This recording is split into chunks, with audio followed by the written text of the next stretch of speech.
17,458 নম্বর হাদিস, মুসনাদ আহমদের মধ্যে এসেছে।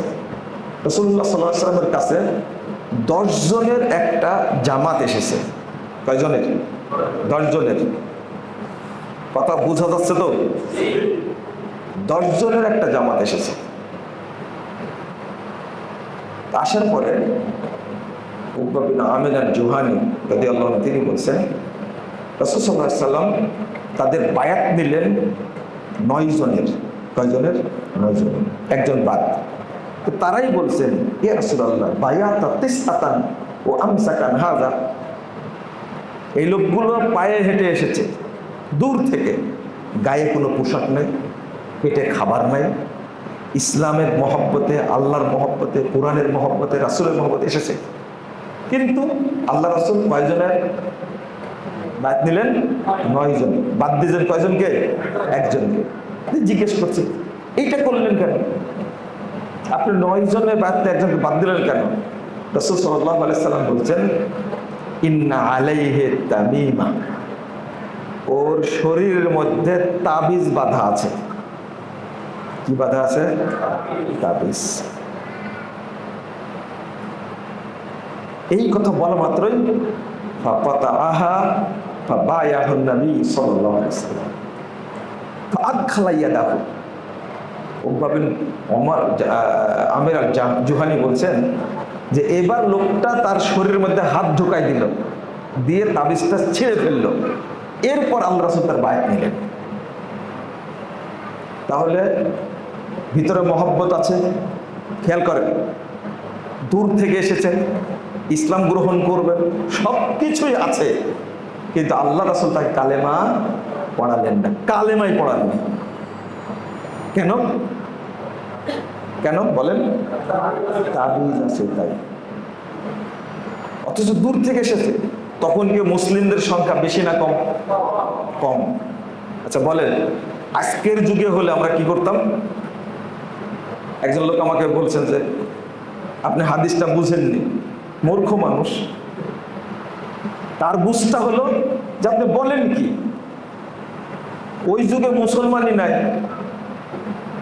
আর আল্লাহর নবী এত কড়া না যে সাধারণ তাবিজের কারণে লোকটাকে কালেমা শাহাদাত পড়াবে না। মূর্খ মানুষের দাবি দেখেন, এই লোকের দাবি বেশি মুসলমান হোক, আর আল্লাহর দাবি কি? তাওহীদ। তাওহীদ। আচ্ছা, আল্লাহ রাসূল একটা কাজ করতে পারতেন না? আগে কালেমা শাহাদাতটা পড়ানোর পরে তারপরে তাবিজটা কাটতে বলতে পারতেন না? বুঝেননি মনে হয়, তাই না? আচ্ছা বাবা, কালেমা শাহাদাত পড়ে নাও, তারপরে তাবিজটা কি, এটা করতে পারতেন না? আর একটা বিষয় বলেন তো, ওর শরীরের মধ্যে তাবিজ আছে, এটাকে আল্লাহ রাসূল জানতেন? হ্যাঁ, জানতেন? কে জানাইছেন? আল্লাহ জানাইছেন। তাহলে বিষয়টা বোঝা গেল, এটা ছোটখাটো ব্যাপার না, আল্লাহ জানাইছেন।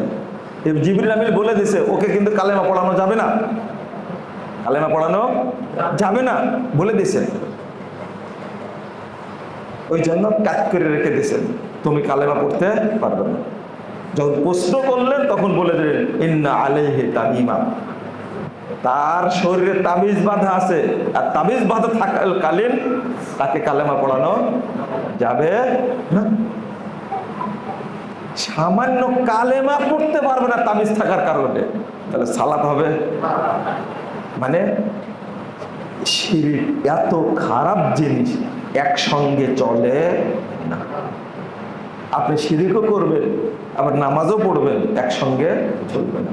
লা তালবিসুল হক বিল বাতিল, তাবিজটা হক না বাতিল? বাতিল, এটা চলবে না।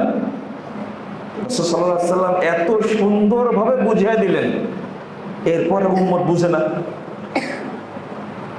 মানে তাবিজ থাকাকালীন এই মানুষটা আল্লাহর নাম উচ্চারণ করতে পারবে না।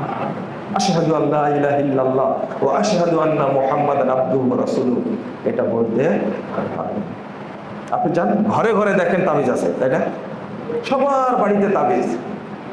তাহলে তাবিজ যেহেতু আছে ভিতরে, ওর মধ্যে কি ঈমান আছে? ঈমান আছে? কি হয়েছে? হ্যাঁ, বুঝেননি মনে হয়। যেহেতু তাবিজ আছে, মনে করেন আপনার বাপ মারা গেছে, বয়স 80 বছর, তো গোসল দিতে গিয়ে দেখছে যে এখানে তাবিজ বাঁধা, এবার ফায়সালা দেন আপনারা। এই মানুষের মধ্যে ঈমান ছিল? কি হয়েছে ঈমান? হ্যাঁ, ঈমান শেষ। এইটাই তো বক্তব্য, এতক্ষণ যাবত বুঝায় লাভ হলো না। হ্যাঁ,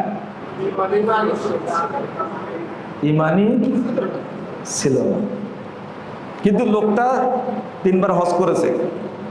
আপনার বাপ 3 বার হজ করেছে, 2 বার উমরা করেছে, কিন্তু মরার সময় শরীরে কি আছে? তাবিজ আছে। এই মানুষটার ঈমান আছে? কি হয়েছে? চলে গেছে। আমি এইটাই বুঝাতে চাচ্ছি, বলে চলে গেছে, ও ছিলই না, গেল কোথায়? আমি এতক্ষণ এটা বোঝানোর জন্য এত কথা বললাম, কিন্তু এরপরে বলে চলে গেছে। ওর ঈমান থাকলে কি তাবিজ ঝোলাতো? এটা হলো আসলে।